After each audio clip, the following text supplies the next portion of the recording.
నేను గత 5 సంవత్సరాలు నేను ఒక వ్యాఖ్యాతగా వ్యవహరించాను. నేను చాలా సినిమా ఫంక్షన్లు నేను హోస్ట్ చేశాను. కానీ ఏ సినిమా ఫంక్షన్ లోనూ కూడా 23 అనే నెంబర్ నేను ఎక్కడ వాడలా.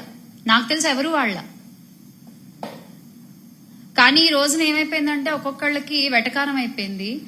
ఏమవుతుందిలే, ఏం చేస్తారులే అని చూసుకుంటున్నారు. కానీ ఈ రోజున కాకపోతే ఇక్కడ ఒక విషయం చెప్పాలనుకుంటున్నా నేను, వీళ్ళు చేసేటువంటి వెటకారపు మాటలకి, వీళ్ళు మాట్లాడేటువంటి ఆ వాగుడికి పాపం 100 మంది పనిచేసినటువంటి ఆ సినిమా చచ్చిపోతుంది.